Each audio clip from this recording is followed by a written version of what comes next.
திருச்செந்தூர் முருகன் கோயிலில் நாளை குடமுழுக்கு விழா நடைபெறவுள்ள நிலையில் இன்று 6வது நாள் யாகசாலை பூஜைகள் நடைபெற்று வருகின்றன. விவரங்களோடு செய்தியாளர் சுடலைமணி செல்வன் இணைந்திருக்கிறார்.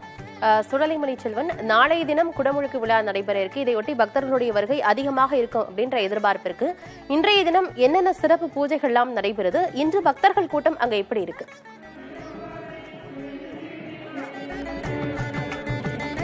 நிச்சயமானது. நாளைய தினம் திருச்செந்தூர் சுப்பிரமணிய சுவாமி கோவிலில் குடமுழுக்கு விழா என்பது கோலாகலமாக நடைபெற உள்ளது. 15 ஆண்டுகளுக்கு பிறகு நடைபெறும் இந்த திருவிழா என்கிற காரணத்தினால் 10 லட்சத்திற்கும் அதிகமான பக்தர்கள் வருகை தருவார்கள் என்று எதிர்பார்க்கப்படுகிறது. இன்றைய தினம் 6வது நாளான யாகசாலை பூஜைகள் என்பது நடந்து வருகிறது. தொடர்ந்து காலை முதலே அதிகாலை 8 மணி முதலே தொடர்ந்து யாகசாலை பூஜைகள் என்பது நடந்து வருகிறது. யாகசாலை பூஜையில் முருகனுக்கும் சண்முகருக்கும் சிறப்பு அபிஷேகம் அலங்காரங்கள் நடந்து வந்த நிலையில் தொடர்ந்து இன்று மதியம் 12 மணிக்கு மேல் கோவிலில் நடை என்பது சாத்தப்படும் என்று அறிவிக்கப்பட்டுள்ளது. அதன் காரணமாக 12 மணி வரை பக்தர்கள் சுவாமி தரிசனம் மேற்கொண்டு வந்தனர். தொடர்ந்து தற்போது நடை சாத்தப்பட்டுள்ள காரணத்தினால் பக்தர்கள் யாகசாலை பகுதியில் குவிந்து வருகின்ற காட்சிகளை நம்மால் பார்க்க முடிகிறது. குறிப்பாக யாகசாலை பூஜையில் கடந்த 5 நாட்களாக குறைவான பக்தர்கள் வருகை தந்திருந்தாலும் இன்றைய தினம் முக்கியத்துவம் வாய்ந்ததாக பார்க்கப்படுகின்ற காரணத்தினால் இன்றைய தினம் வருகை தந்த பக்தர்களின் எண்ணிக்கை என்பது அதிக அளவில் காணப்படுகிறது. நாம் காட்சிகளை பார்த்தாலே தெரியும். ஒளிப்பதிவாளர் நாராயணமூர்த்தி காட்டிக் கொண்டிருக்கிற காட்சிகளை நாம் பார்த்தாலே தெரியும். அதிக அளவிலான பக்தர்கள் வருகை தந்து கொண்டிருக்கின்றனர். பக்தர்களுக்கு தேவையான அடிப்படை வசதிகளை கோவில் நிர்வாகம் ஏற்கனவே செய்து வருகிறது. தொடர்ந்து நேற்று மாலை முதலே இந்த திருச்செந்தூர் என்பது விழாக்கோலம் பூண்டுள்ள காட்சிகளை பார்க்க முடிகிறது. இன்று காலையிலும் அதேபோல் பக்தர்கள் எண்ணிக்கை என்பது அதிக அளவில் காணப்படுகிறது. குறிப்பாக திருச்செந்தூர் சுப்பிரமணிய சுவாமி கோயிலில் ராஜகோபுரத்தின் மேல் பகுதியில் உள்ள முகப்பு வாசல் முழுவதும் தற்போது அலங்கரிக்கப்பட்டுள்ள காட்சிகளை நம்மால் பார்க்கப்படுகிறது. தென்னை ஓலை முக்கியமான பலா போன்ற பகுதிகளை சேர்த்து வைத்து மா, பலா, வாழை, அதே போல் கரும்பு, மாம்பழம் போன்ற பகுதிகளை சேர்த்து வைத்து இந்த இது அலங்காரம் என்பது நடைபெற்றுள்ளது. மேலும் பனை மரத்தான பனங்காய்கள், பழங்கள் போன்றவற்றிலும் அலங்காரம் செய்யப்பட்டுள்ளது. தொடர்ந்து பக்தர்களின் வருகை என்பது இந்த பகுதியில் அதிகமாக இருந்த காரணத்தினால் பக்தர்கள் அதிக அளவில் வந்து கொண்டிருக்கின்றனர். அந்த காட்சிகளை நம்மால் பார்க்க முடிகிறது. அது தவிர பக்தர்களுக்கான ஏற்பாடுகளும் இந்த பகுதியில் குறிப்பாக குடிநீர், அதே போல அன்னதான வசதிகள் என பல்வேறு ஏற்பாடுகளும் செய்யப்பட்டுள்ளது. தொடர்ந்து பக்தர்கள் யாகசாலை 4 புறமும் இருந்து கோயில் சுவாமி தரிசனத்தை மேற்கொண்டு வருகின்றனர். தற்போது யாகசாலை பூஜையின் இறுதி நிகழ்ச்சி என்பது தொடர்ந்து நடைபெற்று வருகிறது. இதை தொடர்ந்து இங்கு தீபாராதனை, அதே போல் பூர்ணாகுதி என்பது நடைபெற உள்ளது. தொடர்ந்து ஏராளமான பக்தர்கள் வந்துள்ளார்கள். நம்மோடு இந்த பகுதியைச் சேர்ந்த பக்தர்களும் உள்ளனர். அவர்களுடன் பேசிக்கலாம். தொடர்ந்து இந்த பகுதியில் ஏராளமான பக்தர்கள் வருகை என்பது அதிக அளவிலே காணப்படுகிறது. ஆனந்தி, அன்னமையில் கந்தா கண்மலரில் தன்னருளை காட்டி வரும் கந்தா நம்பியவர் வந்தால் நெஞ்சுருகி நின்ற கந்தா முருகா.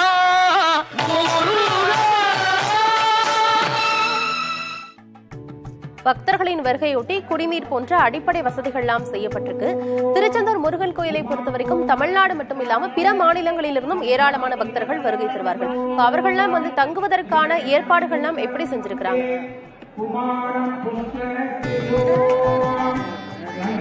நிச்சயமானது கூறியது போது ஏற்கனவே பக்தர்களின் வருகை என்பது கடந்த 2 தினங்களாகவே அதிக அளவில் இருந்து வருகிறது. குறிப்பாக 15 ஆண்டுகளுக்கு பிறகு நடைபெறும் திருவிழா என்பதால் பக்தர்களின் கூட்டம் அலைமோதியே காணப்படுகிறது.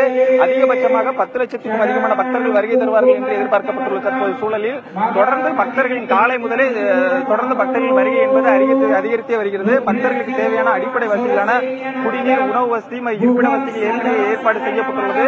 மேலும் இந்த பகுதியில் பக்தர்கள் வசதிக்காக ஆங்காங்கே தற்காலிக 3 இடங்களில் திருநெல்வேலி, திருச்செந்தூர், தூத்துக்குடி போன்ற பகுதியில் வரும் பேருந்துகளுக்கு தற்காலிக போக்குவரத்து வசதிகள் மற்றும் வாகன நிறுத்துமிடங்கள் ஏற்பாடு செய்யப்பட்டுள்ளது. அதேபோல் அவர்களுக்கு தேவையான குடிநீர் மற்றும் அன்னதான வசதிகள் அந்தந்த இடங்களிலே செய்யப்பட்டுள்ளது. தற்போது நம்மோடு ஒரு கைலாய வாத்திய கலைஞர் உள்ளார். அவரிடம் கொடுத்து கேட்கலாம். வணக்கம், எந்த ஊர்ல இருந்து நீங்க வந்திருக்கீங்க? எந்த ஊர்ல இருந்து வந்திருக்கீங்க? எத்தனை நாளா அங்க இருக்கீங்க? இன்னைக்கு இந்த கும்பாபிஷேகம் எப்படி நடந்திருக்கு? என் பேர் சுதர்சன், விருதுநகர்ல இருந்து வந்திருக்கோம். கைலாய வாத்திய குழு, திருத்தாண்டக வேந்தர் கைலாய வாத்திய குழு வந்திருக்கோம். கைலாய வாத்திய வாசிக்காக இங்க 2 நாள் தங்கி இருக்கோம். கும்பாபிஷேகம் சிறப்பாக நடந்துகிட்டு இருக்கு. நாளைக்கு இன்னைக்கு சாயங்காலம் வாசிச்சு நாளைக்கு காலையிலும் கைலாய வாத்தியம் வாசிச்சு கும்பாபிஷேகம் நிறைவு பண்ணணும். தேவையான அடிப்படை வசதிகள் என்னெல்லாம் செஞ்சு தந்திருக்காங்க? உணவு வசதிகள், தங்குமிடம்லாம் எப்படி இருக்கு? சாப்பாடு எல்லாமே அவங்க கொடுத்துட்டு தான் இருக்காங்க. தங்குறதுக்கும் இப்ப நீட்டா தான் இருக்கு. இடம் முந்தி விட இப்போ இடம் நீட்டா இருக்கு. முன்பை விட இப்போ பெட்டரா இருக்கு. நிச்சயமா அவர் கூறியதை கேட்டிருப்போம். அதாவது ஏற்கனவே நமக்கு தேவையான வசதிகள் இந்த பகுதியில் செய்து வந்தாலும் கடந்த 2 தினங்களுக்கு முன்பு ஏற்கனவே 52 விடுதிகள் திறக்கப்பட்டு பக்தர்களின் பயன்பாட்டிற்காக திறக்கப்பட்டுள்ளது. தொடர்ந்து பக்தர்களின் வருகை என்பது அதிக அளவில் காணப்படுகிறது. நாளை நன்னீராட்டு விழா நடைபெற இருக்கும் நிலையில் இன்றைய தினமே திருச்செந்தூர் முருகன் கோயில் பக்தர்களின் கூட்டத்தால் நிரம்பி வழிகிறது. தகவல்களை வழங்கியமைக்கு நன்றி சுடலைமணி செல்வன்.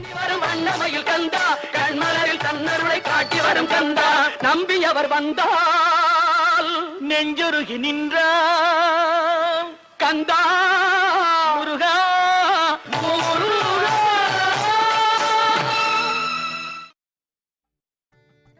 திருச்செந்தூர் சுப்பிரமணிய சுவாமி கோயிலில் குடமுழுக்கு விழாவையொட்டி நடைபெற்ற 9வது கால யாகசாலை பூஜை சிறுமி தியா பங்கேற்று பாடல்களை பாடி அசத்தினார். முத்தமிழ் முருகன் மாநாட்டில் பாட்டு பாடி புகழ்பெற்ற சிறுமி தியா திருச்செந்தூரில் 108 ஓதுவார் மூர்த்திகளுடன் இணைந்து 12 திருமுறைகள், ஷண்முகர் சரணம், திருப்புகழ், கந்தர் அலங்காரம், கந்தர் அனுபூதி போன்ற செந்தமிழ் வேதங்களை மனமுருக பாடி அனைவரையும் கவர்ந்தார். பக்தி பாடலை கேட்டு வியந்த சிவாச்சாரியர்களும் பக்தர்களும் பொதுமக்களும் சிறுமி தியாவுக்கு பாராட்டுக்களை தெரிவித்தனர்.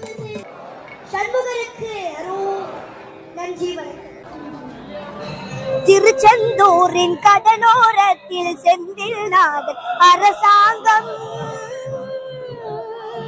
திருச்செந்தூரின் கடலோரத்தில் செந்தில்நாதன் அரசாங்கம், தேடி தேடி வருவோர்க்கெல்லாம் தினமும் கூடும் தெய்வாம்சம், தேடி தேடி வருவோர்க்கெல்லாம் தினமும் கூடும் தெய்வாம்சம், திருச்செந்தூரின் கடலோரத்தில் செந்தில்நாதன் அரசாங்கம்.